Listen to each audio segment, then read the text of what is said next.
I'll fess up to the fact that I got my invite because I joined the cycling fellowship, because your act is way more together than downtown on cycling fellowship this year.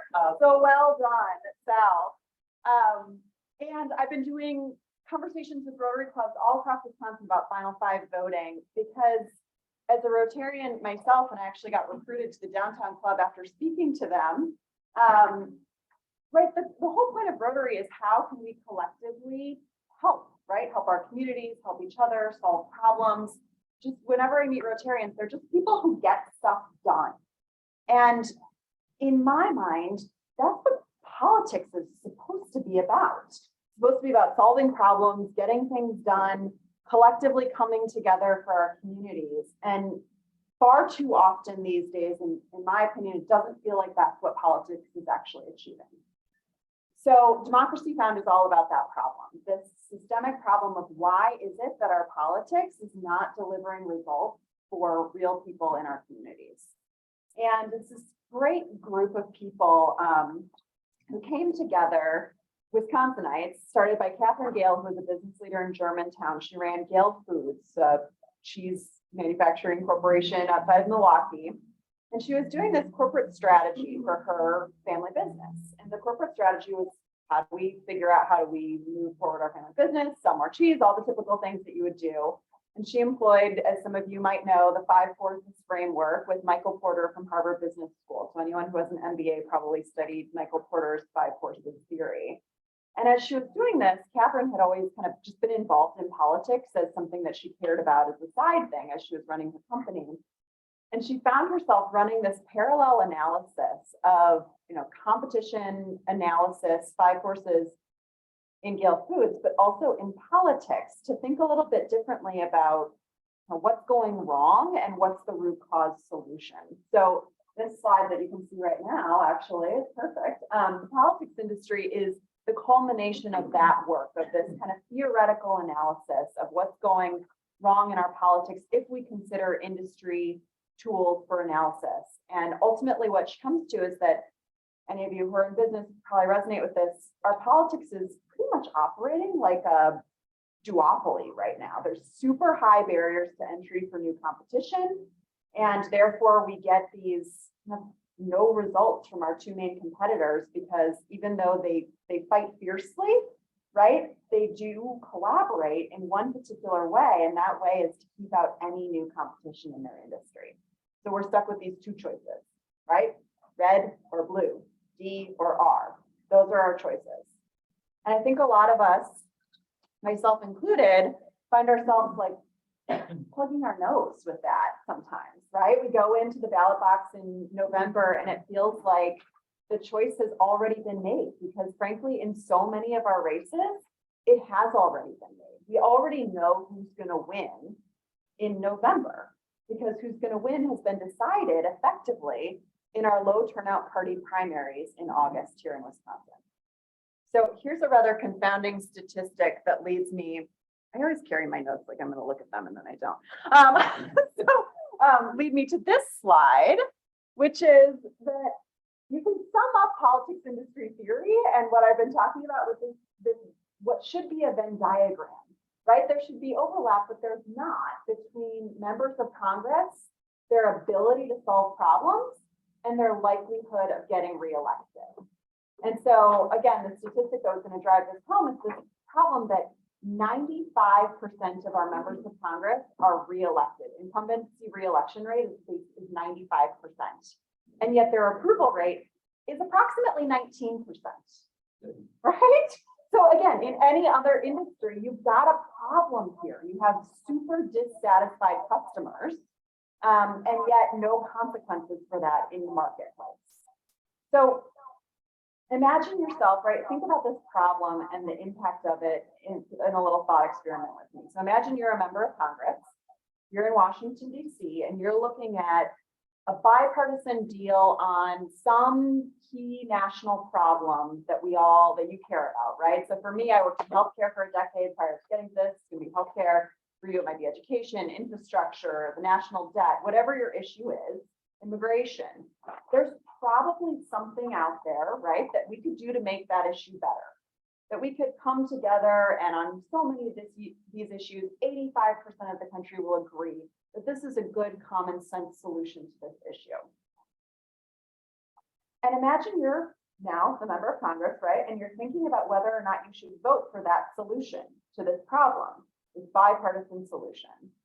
You might think about the questions that you should ask yourself about this solution. You might think, well, maybe I should ask myself if this is the right solution. Is this actually going to achieve what it says it's going to achieve? Is this a policy solution that's going to advance things for our country? Or even is this a policy solution that the majority of my constituents would want me to vote for, right? I'm an elected representative. But unfortunately, there's this one question that supersedes basically all of those other questions. And that question is, if I vote for this, will I make it back for my party primary? Because if the answer to that question is no, and it virtually always is no on these common sense, I would venture to say, consensus-oriented policy solutions, the rational incentive is to get reelected. So you have to vote no, because your accountability as a member of Congress basically sits with 10% of your electorate. Because 10% of your electorate is who effectively elects you in the party primaries. So in 83% of our seats in Congress, that's true. Effectively 10% of voters elect 83% of our congressional members. And so again, rational incentives, you think about who you have to be accountable to. And so you're accountable to that primary base. And we think about the primary base, right, on the right and the left as these two very different groups of people. They couldn't be more different. They care about different things. They elect very different candidates, but they have this common characteristic. It's called negative partisanship. Negative partisanship is basically the point that above and beyond anything else, these two groups above and beyond anything else, they just don't want their side to compromise. They don't believe in compromise. They believe in kind of the black and white, right? Perfect is the enemy of the good. And in this sense of negative partisanship, as in do not compromise with the other side above and beyond anything else. So we get to this place where elected officials are basically trapped in this system where if they compromise, they're going to be threatened with a primary, right? We hear this all the time now, and we see it. We just saw it in August in Wisconsin. This threat of primaries actually materializing, as in, like, if you aren't pure enough ideologically, you're going to be primary. It's not just a noun, it's also a verb now. And it creates this really bad set of incentives for getting anything done in Washington, D.C., and more so at the state level now, too. So I think everyone is thoroughly depressed, right? What do we do about this situation? If we've identified that this is a systemic problem in our politics, how do we interrupt that root cause problem? And that's where Final Five voting comes in, which is what we're working on here in Wisconsin on a bipartisan basis. So Final Five voting is two changes to our election system. The first is that instead of having party primaries, which we made up here in Wisconsin back in the Progressive era, we have a single ballot primary. So all your candidates are on one ballot. And you might have Democrats on that ballot, Republicans on that ballot, independents, third-party candidates, all on one ballot, and you pick your favorite candidate. Pick one candidate, and the top 5 vote getters out of that primary advance to the general election. So what it does is it takes away this problem that so many of us see in the primaries where we think, well, gosh, in this race, my vote is going to matter the most in the Democratic primary, but in this race, it's going to matter more in the Republican primary, but I have to pick which ballot I'm going to vote on, right? I can't cross over. In this scenario, you vote for your favorite candidate regardless of their party affiliation. And the power is now this primary is not this zero-sum game where you only get one Republican and one Democrat. You have a possibility of 5 viable candidates in the general election, and all of a sudden the electoral competition, it shifts from only being in the primary to now being in the general election. So now November votes start to matter, and November voters have ideological differences, experience differences, credential differences to consider between candidates, potentially even candidates of the same party. So if you're in a suit, right, if you're here, right, if we're here in Madison we could imagine that on our general election ballot, we might have multiple Democrats for Congress and a Green Party candidate, an independent, a Republican. If you're in a red area, you're probably gonna have multiple Republicans on your general election ballot.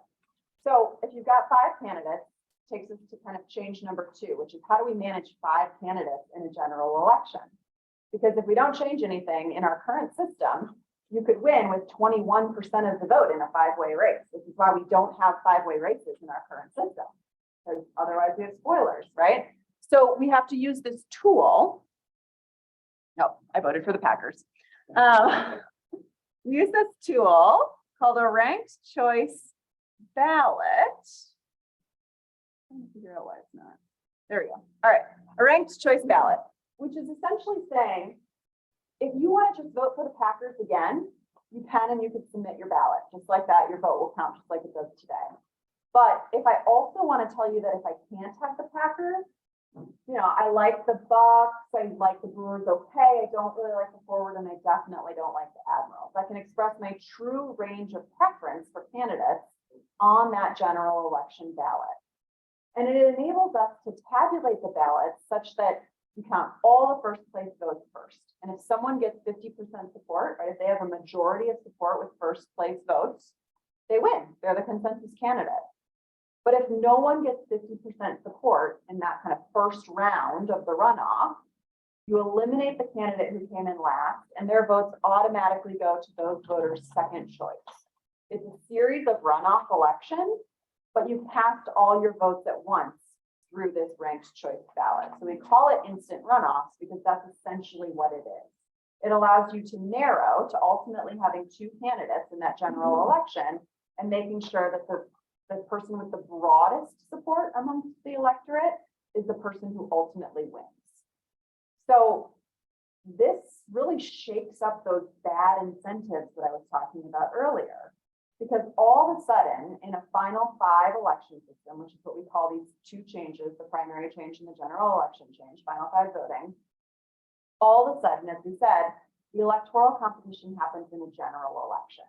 And if you have voters who are in, frankly, the minority in a certain district, like if you're a Republican here in Madison, and so often your vote doesn't count at all of a sudden you can maybe vote for your Republican first, but maybe there's a more moderate Democrat that you vote for second, or an independent, and you can rank your choices accordingly to having a real array of ideological preferences without throwing your vote away.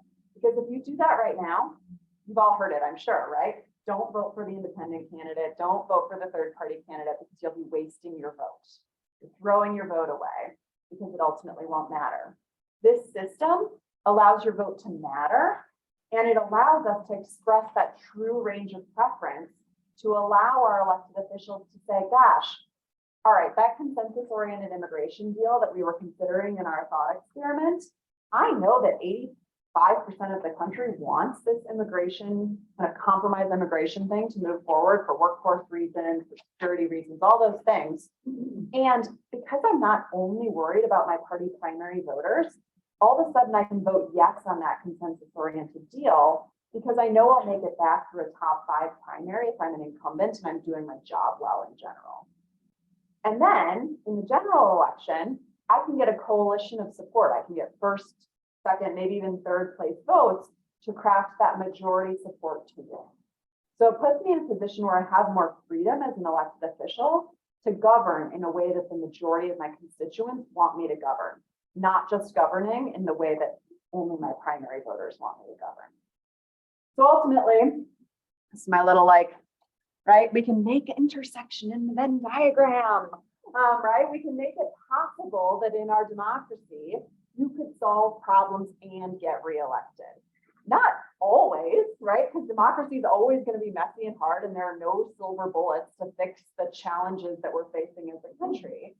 But at least systemically with final 5 voting, you're putting yourself into a place where you have some wiggle room as an elected official, some freedom to do what is right, even if it's sometimes the hard choice with your base.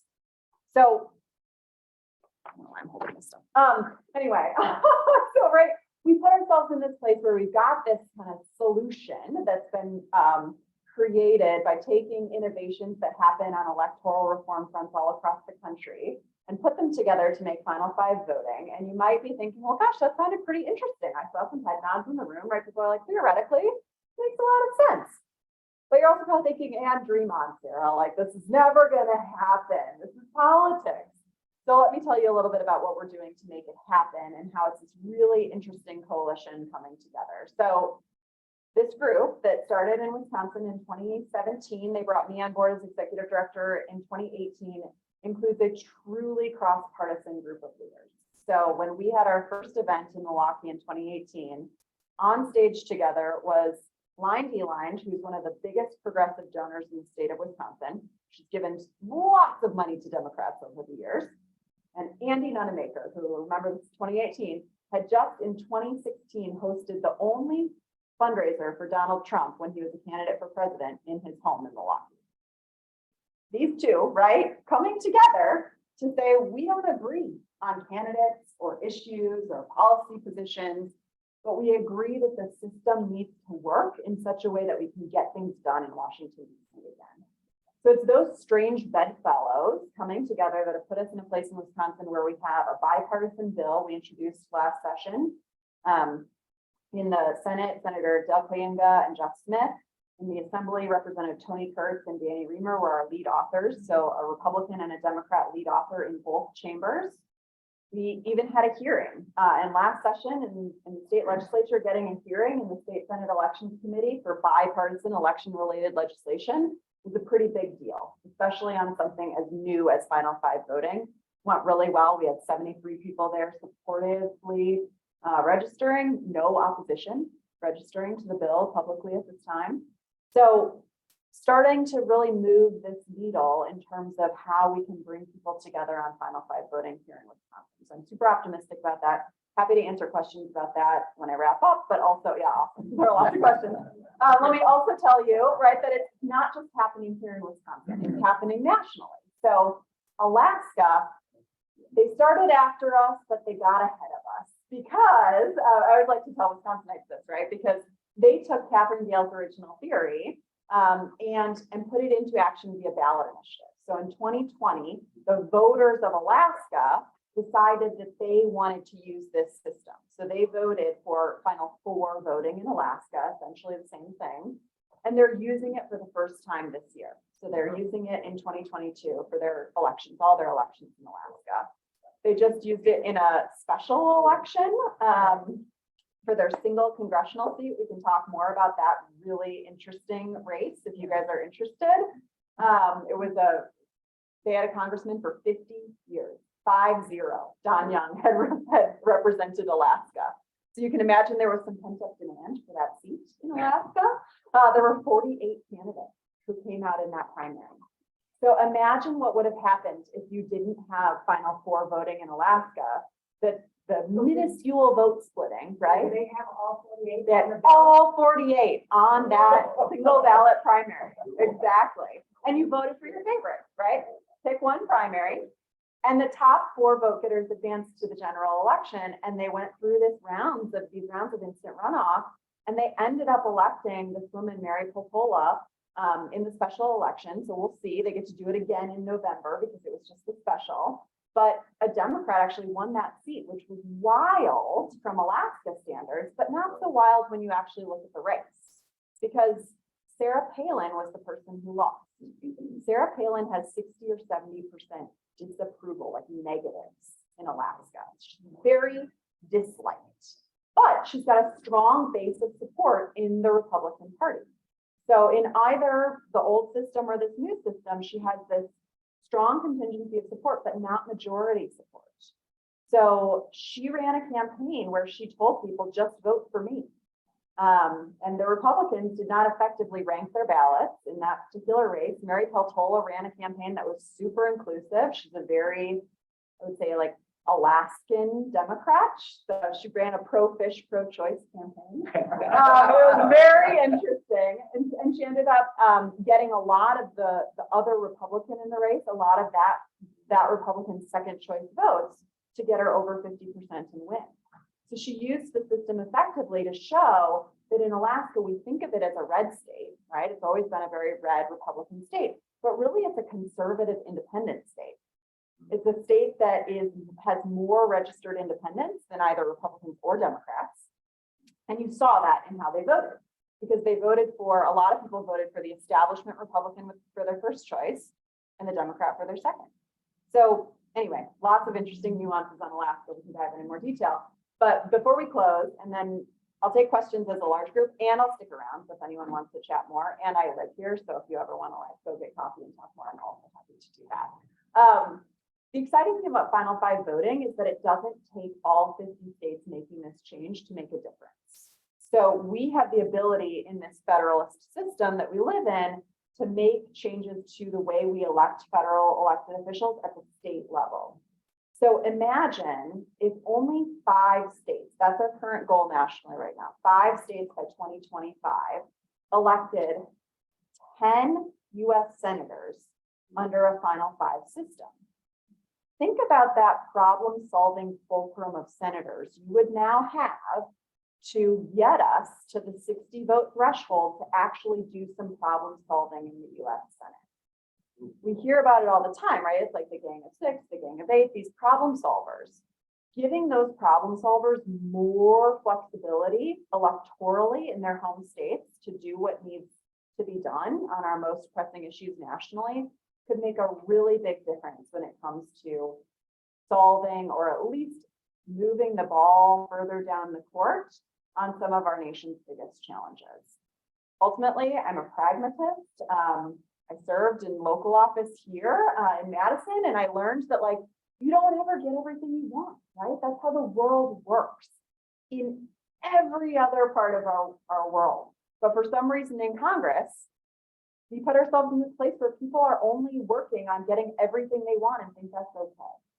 And it's not serving us well. It's a disservice to our country, I would argue.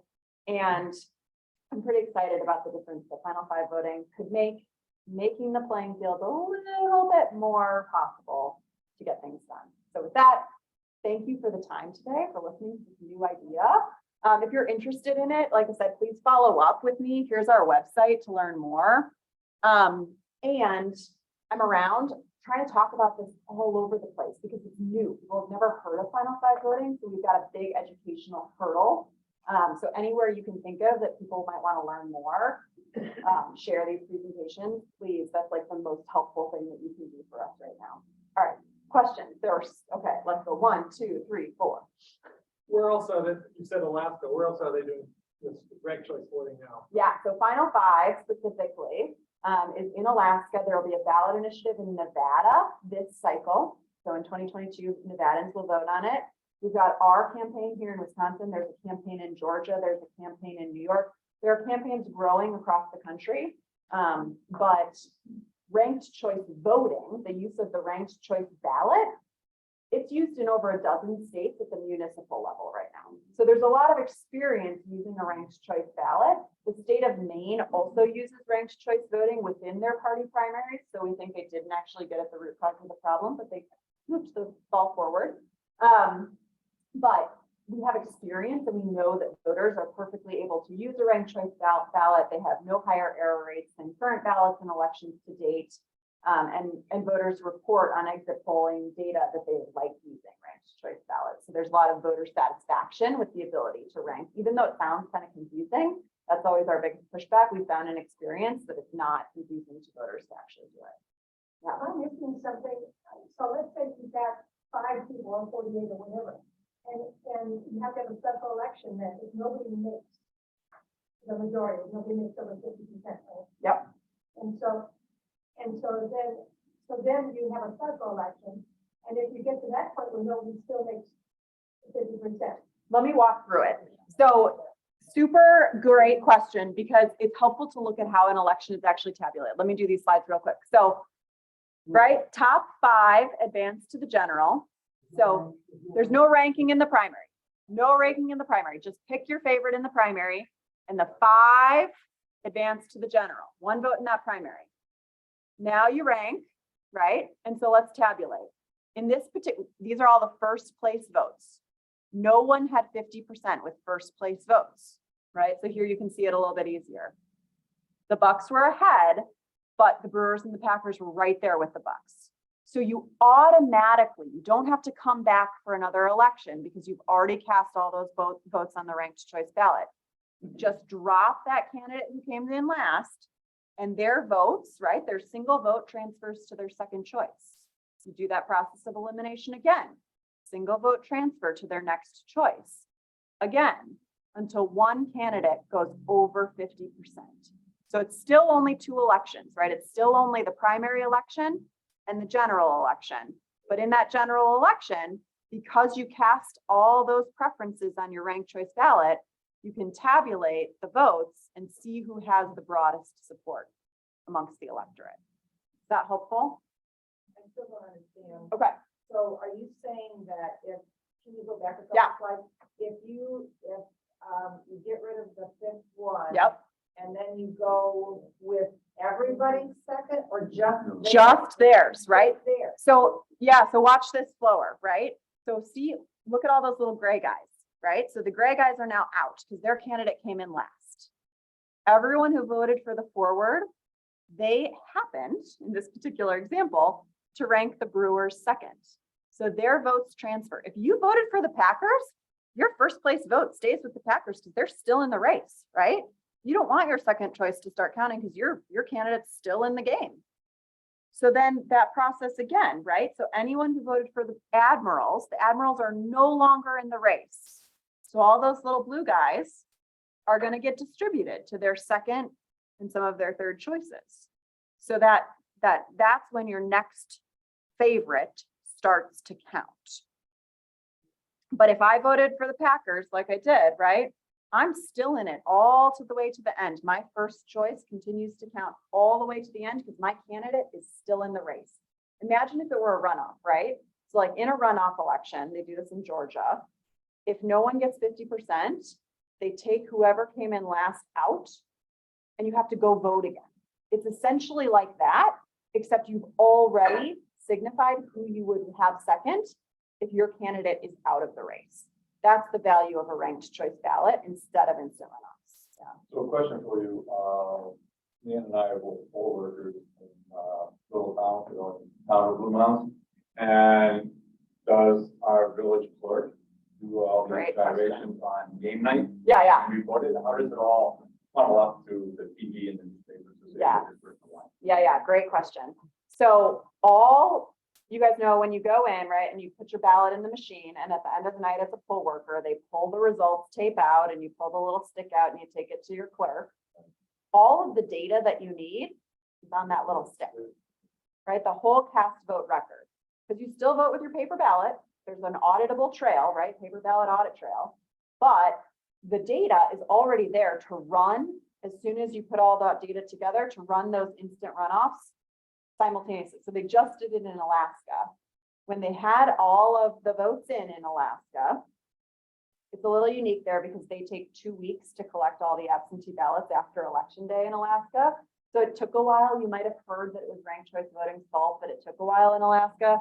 It wasn't. It's that they collect their ballots after election day. We collect all of our ballots on election day in Wisconsin. So we will have all the data. You bring it together and in like 30 seconds, it goes through those cast vote records to show you. You can also tabulate it by hand. It will take longer. The city of St. Paul still tabulates their ranked choice elections by hand. So it takes, they move the ballots, they count it. Again, audit trail is there, right? But the technology already exists that all new machines can tabulate a ranked choice ballot in such a way that the data is there. There was yes. So funding isn't part of this, but what do you think is going to happen to funding of elections? Campaign finance in general, right? Right. So in elections right now, we know who's going to win. So there's this super high return on investment for any money you put in to politics right now. It's like disgusting to think about it that way, but it's true. We know who's going to win. So at least in this system, there's no, like, this isn't going to make it so that money doesn't matter in politics. Money's always going to matter in politics because it's how you get your name out there. It's how you do all the work that takes to win, right? But it's not as predictable in a system like Final Five, money in politics in terms of getting a return on your investment, because all of a sudden the elections are now competitive. So if you are investing in elections, you might end up investing in multiple candidates, whereas in this system, you know who's going to win. So that candidate often gets all the effective money. And it's really hard. Again, this is the barriers to entry thing. Makes it really hard for new competition to enter that marketplace of politics because of the barrier to entry of money in politics. So I would say kind of indirect potential, right? Cool. Cool. Yeah. Thank you, Sarah. Okay, I'll stick around. Okay. Ask me if you've got more. All right, great. And I will share here. All right, we're back. Thank you very much, Sarah, for all of our speakers. We make a contribution to Rotary International's and Polio Plus Fund in your honor, so we will do that for you as well. Next week, Adam Peck's brother, Mike Peck, is going to be the GM of the Rockford Ice Hogs. Will talk to us about the American Hockey League and connections to Madison. If anybody who's got, again, if anybody can stick around for a minute to help us put tables back together, great. If you got to go, no worries. I'll be able to do that. So thank you again for being present in person and on Zoom. And we have a lot of Zoom people today. And remember, service above self. Have a great week, everybody. Yeah.